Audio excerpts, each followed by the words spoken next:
Un sauce bleue, un sauce basmati, un sauce 3 x 2, 8, 7 et 5.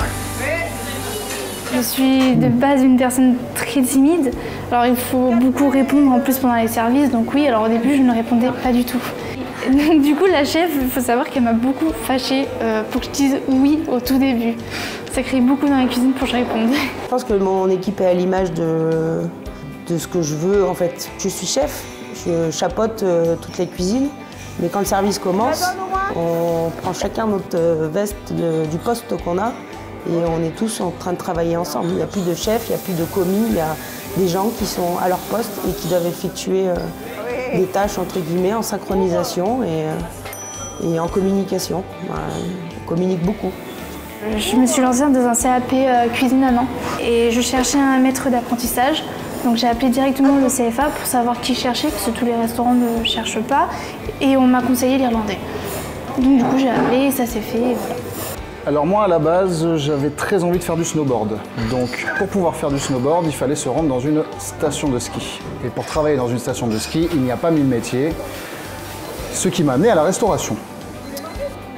Je fais ce métier parce que les moments familiaux ça a toujours été autour de la table. Les moments de bonheur, de rigolade et de partage. Et parce que j'aime faire plaisir aux gens. C'est un métier de générosité. Donc on donne beaucoup de notre temps, de notre personne pour satisfaire les clients qu'on a tous les jours. Et un métier de passion. Je n'ai pas de formation dans la cuisine, je suis arrivé sur le tas.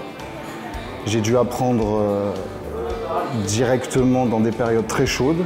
Donc j'ai appris sur le tas et ça m'a appris à être très organisé. Moi je cuisine pas et je m'appuie énormément sur Michel. C'est vraiment son domaine.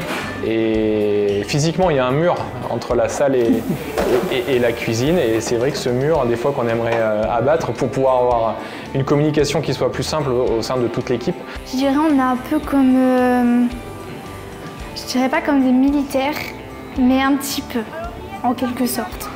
Chaque militaire, par exemple, va savoir à quel poste il est et ce qu'il doit faire. Et bien là, en cuisine, c'est un peu pareil. Nous, on a notre poste, on sait ce qu'on est. Par exemple, moi, je vais être commis.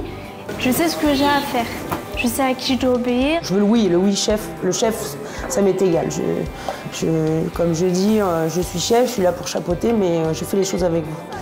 Et il y a des gens, oui, ça les surprend quand tout le monde répond oui en même temps, à l'annonce d'un bon et tout ça, mais ça fait partie de la rigueur qu'on doit avoir. Donc ouais, il y a un petit côté militaire, donc il faut aimer ça aussi. Exigeant parce qu'on traite de la denrée périssable. Une simple petite erreur, ça peut amener une intoxication alimentaire. Tout est fait maison. Et c'est là où on apprend le plus. Mais on est tous les jours, on est jugé en fait. Quand on a des clients qui viennent 4 fois par semaine les midis, faut savoir se réinventer, proposer des nouvelles choses, même s'il y a des choses qu'on refait, il y a des choses qu'ils réclament. Eux-mêmes disent « Ah c'était bien la dernière fois ce que tu nous avais fait, est-ce que tu peux refaire ?» Moi ça me fait plaisir. Alors je pense que j'ai déjà la chance d'avoir une chef et pas un chef. Parce qu'il y a des chefs aussi qui sont très durs en cuisine avec certains apprentis. Et franchement, je suis tombée dans une entreprise, j'ai rien à dire. Ils sont à l'écoute des apprentis, ils veulent les faire avancer, les faire évoluer également, comme toute son équipe. La chef veut faire évoluer tout le monde. Donc j'ai vraiment de chance d'avoir une chef et qui veut toujours nous amener au sommet. Ça c'est la recette, c'est Michel. Hein, c'est impressionnant. Non, mais c'est impressionnant. Moi, je suis toujours bluffé sur les services qui se passent bien, avec un nombre de couverts qui est hallucinant, avec une mise en place qui est dingue, avec une variété de plats qui est commandée qu'on ne sait pas à l'avance. Hein, c'est le principe. Hein, et pourtant, il est extrêmement rare qu'il y ait un plat qui manque à la carte, quoi. Et on ne sait pas à l'avance que les clients vont commander. On travaille des produits frais. C'est un super challenge que Michel remplit tous les jours, 2 fois par jour. C'est chapeau. Je pense qu'elle est très forte pour gérer sans paniquer. Et c'est quelque chose qu'il faut énormément dans la cuisine, réussir à ne pas paniquer malgré tous les problèmes qui peuvent intervenir.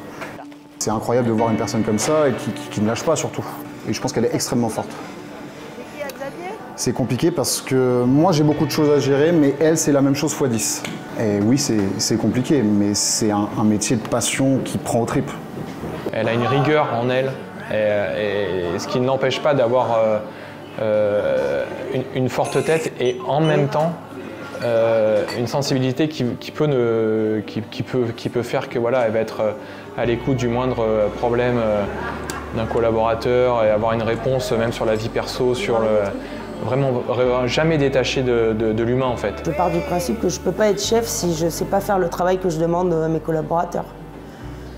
On fait ensemble, on fait les choses ensemble, on s'aide. S'il y a besoin d'organiser les choses, je suis là, mais je fais avec eux. Ouais. Alors les cocottes?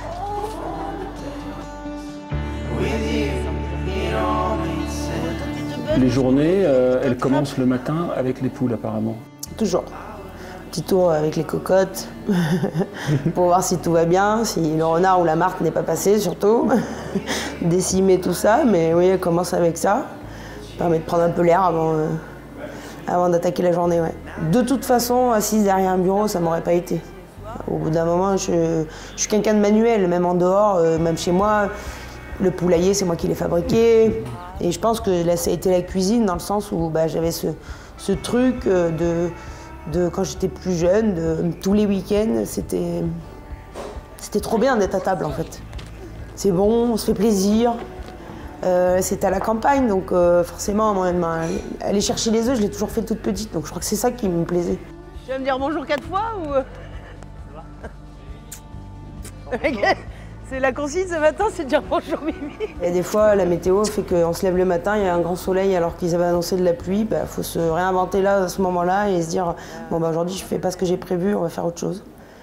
Le travail, c'est mon mode de vie. Je me couche tard, je me lève tôt.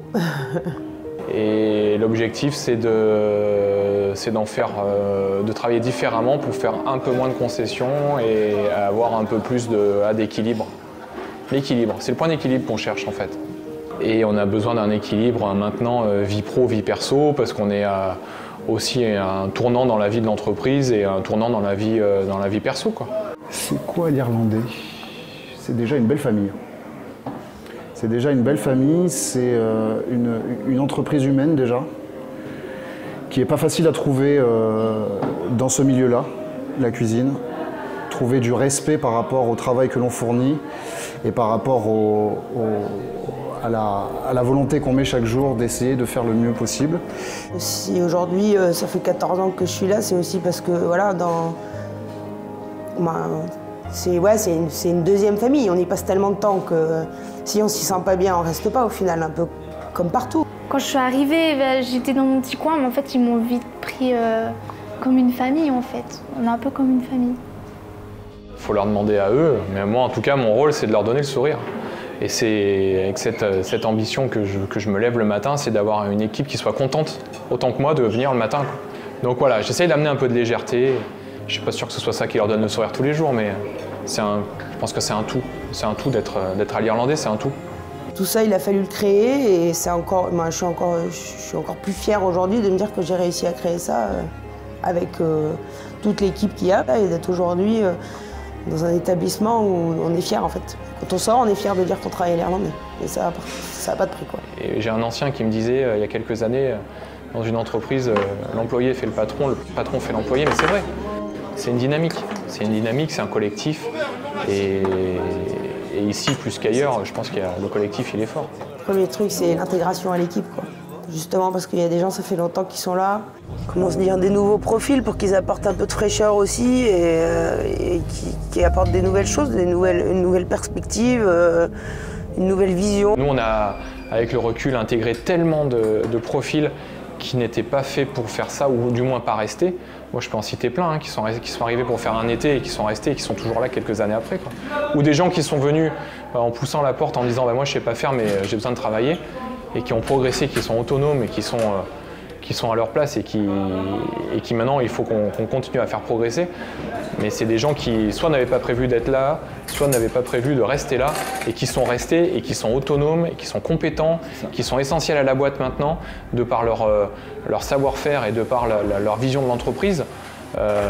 c'est des gens, voilà, c'est des gens exceptionnels. Enfin, moi, je suis entouré de gens exceptionnels. Parce qu'on est tellement habitués à travailler ensemble et ça roule fort, quoi. Mais non, ça doit pas faire peur. Je pense qu'on a une mauvaise image des chefs de cuisine parce qu'il y a effectivement une génération qui, en termes de management, était un peu à côté de la plaque. Je pense que ça change, mais on souffre. Ouais, actuellement, on souffre de ne pas pouvoir développer nos entreprises, de ne pas pouvoir offrir un confort à nos salariés par manque de personnel, par les difficultés qu'on a à recruter. Donc il faut on a bon espoir que le vent tourne et qu'on puisse avoir des réponses favorables, avoir de la candidature, des gens compétents qui viennent taper à nos portes et qu'on puisse porter des projets, parce qu'on en a des projets. Donc effectivement, ces chefs de la génération passée nous ont sur quelques points desservis. Ouais. Je pense que c'est facile à apprendre si on est manuel et un peu dégourdi. Parce que bon, il y a un peu de technique forcément, mais ça s'apprend avec le temps aussi. L'utilisation des couteaux, la maîtrise des cuissons, c'est un métier qui s'apprend tout le temps. C'est un métier qui est évolutif. Rien que moi, quand j'ai commencé, c'est déjà plus du tout la même... pas plus du tout, mais c'est pas la même cuisine qu'au départ. Et ouais, je pense qu'on évolue toute notre vie. En voyant des choses, il n'y a rien d'acquis, quoi. Il y a toujours des nouvelles choses à apprendre, des nouvelles techniques, des nouveaux produits qui arrivent, il y a plein de choses. C'est enrichissant, quoi. À la fin du service, il y a une bière gratuite. Venez.